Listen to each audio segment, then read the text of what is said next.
1, 2. Okay, it's working. Thank you. Let me introduce myself shortly.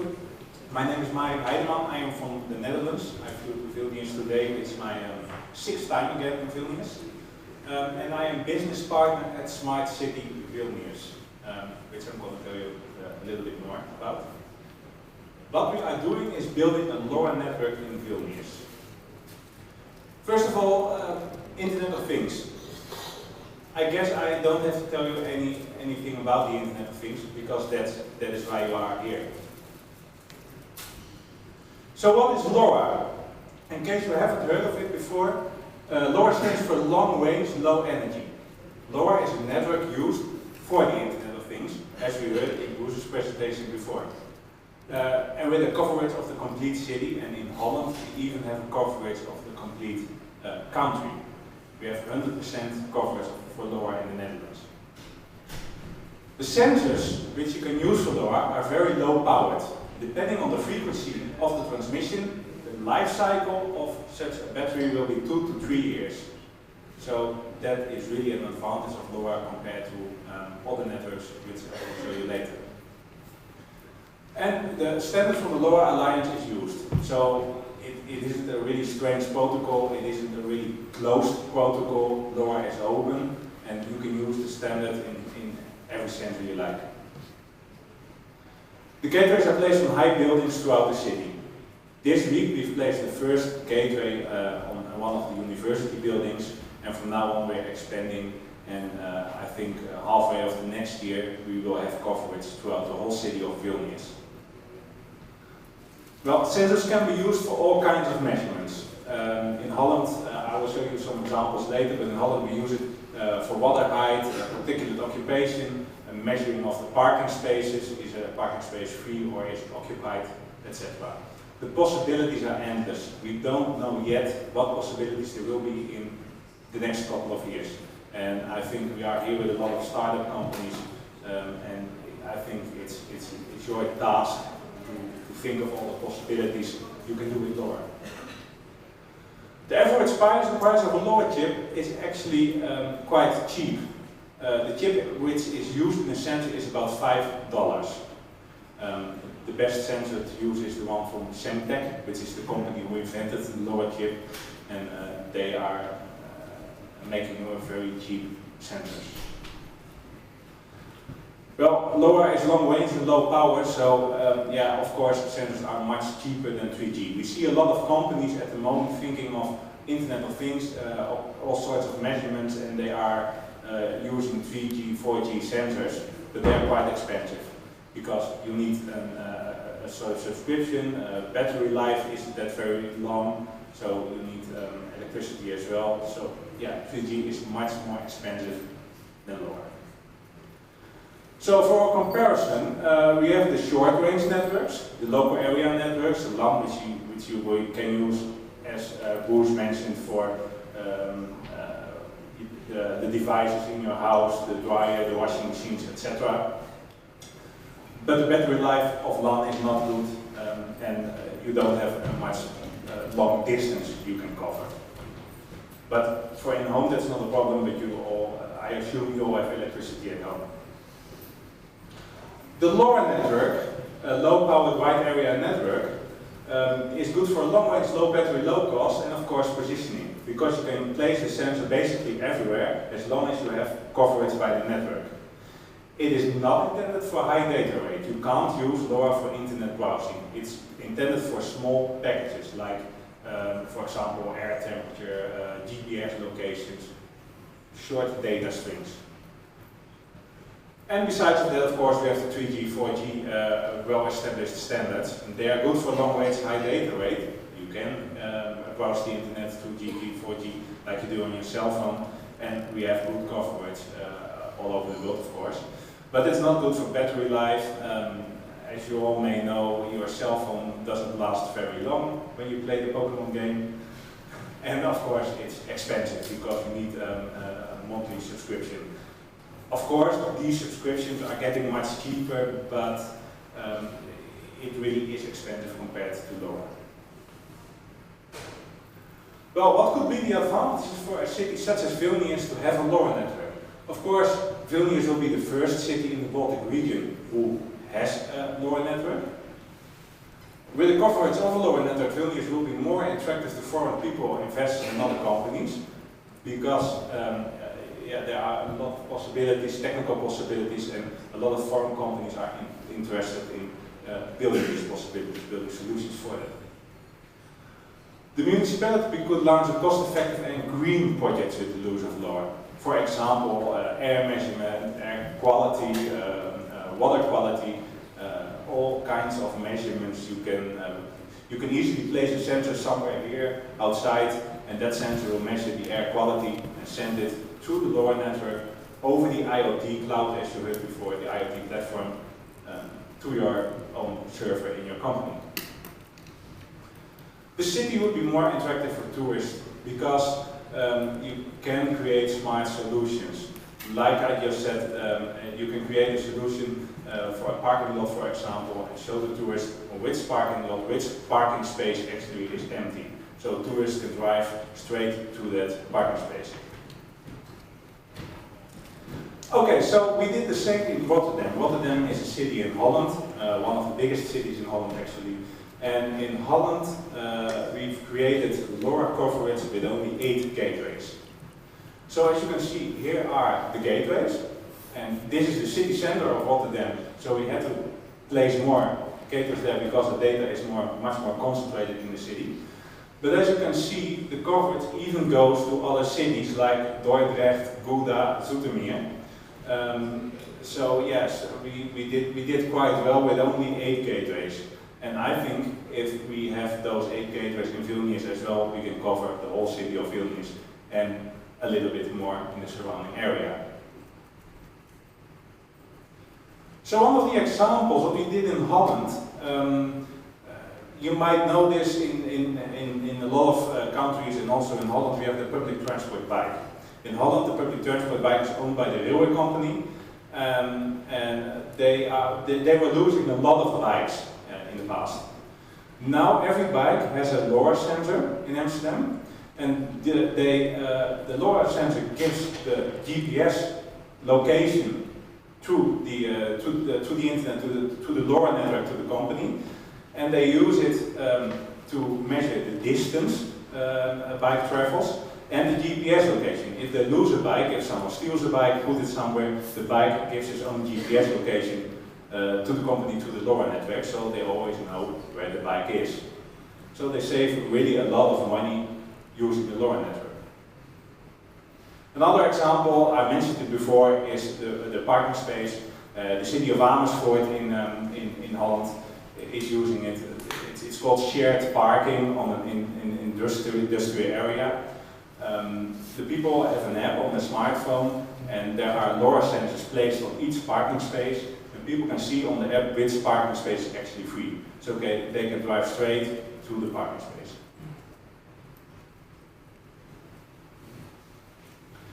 And we have, of course, measurements. A lot of measurements. You can build your own sensors. We provide the network, so if you build your sensors and that sensor will measure air quality, air humidity, doesn't matter. We provide you the network to send that data to your backend software. In Holland, a lot of sensors are put in garbage bins or street lights on the street to measure all these things. In the garbage bins, for example, they use it also to measure whether a garbage bin is full or empty. So the company who has to collect all the garbage on the street doesn't have to drive through all the streets to empty all the garbage bins. They now can see which garbage bin is full, and they can drive straight to the garbage bin to empty it. Of course, we are your R&D partner as well. We not only establish a network here in Vilnius, we have a lot of knowledge gathered in the Netherlands. So we can help you with your R&D.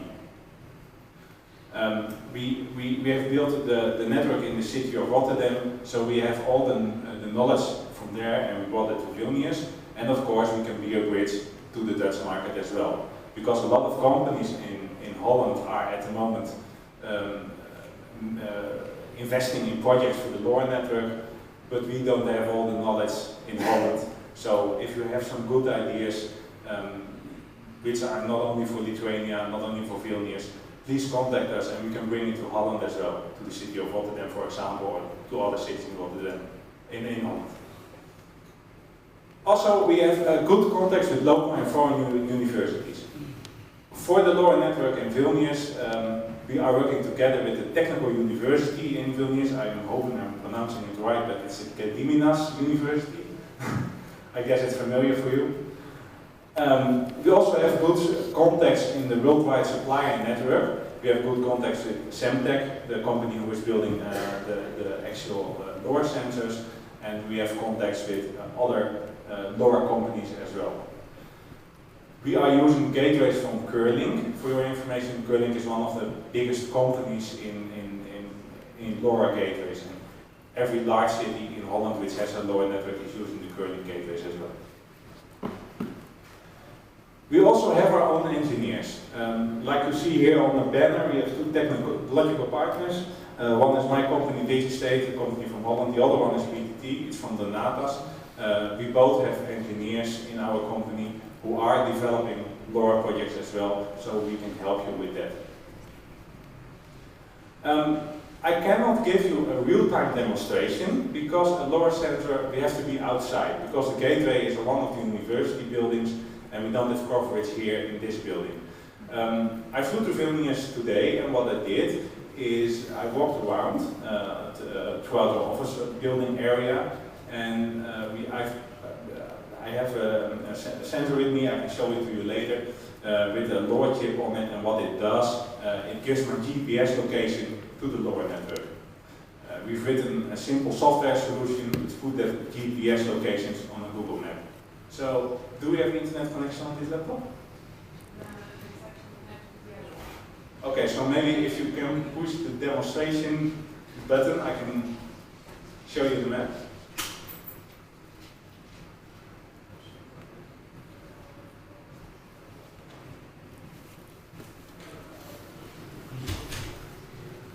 Hopefully it will work.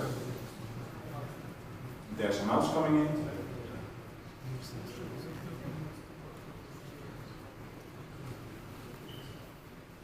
There it is. A little bit higher, please. Yes, thank you.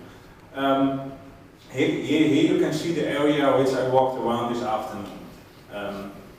It's a very small sensor which just sends my GPS location to the backend, to the IoT platform. For your information, we use the IoT platform from LoRa.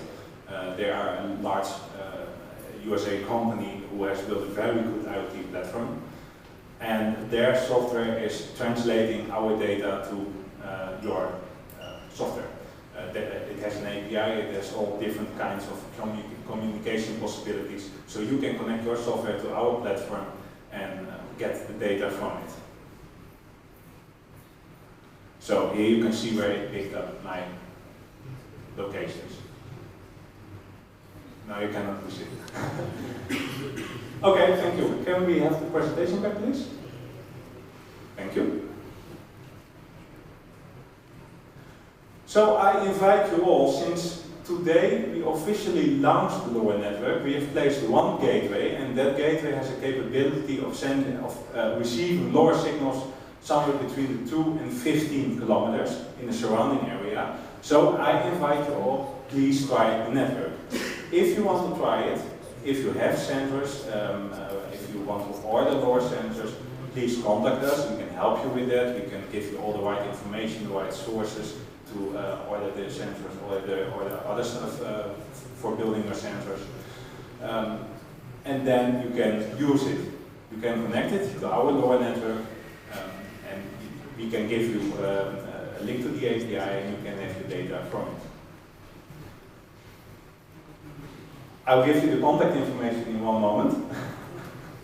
Are there any questions? How expensive is LoRa or cheap LoRa? That actually depends on how many sensors you have as a company. What we do in Holland, the standard price per month for a sensor is somewhere between 50 and 70 cents per sensor. But of course, if you are a large company with a few thousands of sensors, it will be much more cheaper than that. So that do not depends on traffic, it's just fixed price. Yes, it is. But the idea of LoRa is you don't want to send your data every second, because there goes your battery life. And for most purposes, like the GPS location from the bikes, you don't need to know that every second. It's enough to know it every 15 minutes or maybe even every hour. Yes, please? What's the price for gateway? What's the price for gateway? If we want to set up our own gateways, an example, five pieces, and in the territory of 50 kilometers, square kilometers, what's the price per gateway to own it? If you want to build your own LoRa network. Well, that depends on what quality of gateway you're using. But if you want to have a good quality curling gateway, you pay somewhere between 1,500 and 2,000 euro for one gateway. But it's also possible, if you want to play around with it, you can make your own gateway just with the Raspberry Pi. You need a LoRa head, put on your Raspberry Pi, and you can build a LoRa gateway, and you can play around with it by yourself. So it really depends on the quality you demand. But for professional use, somewhere between 1,500 and 2,000 euros.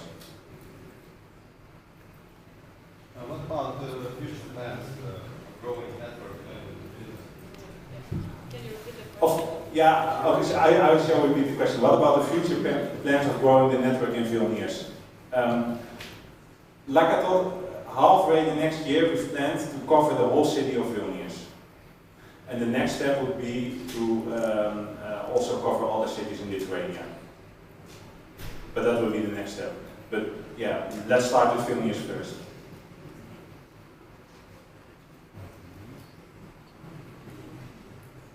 No more questions? Okay, so here's our contact information.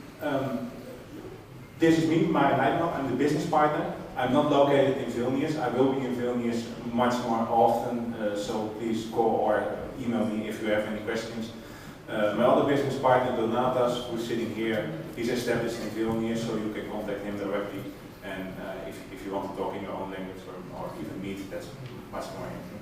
And our CEO, he couldn't make it to be here today, Gediminas, but here are his contact details as well. Please look at our website, smartcityvilnius.com, and you can follow our Twitter account, smartvilnius. Thank you a lot.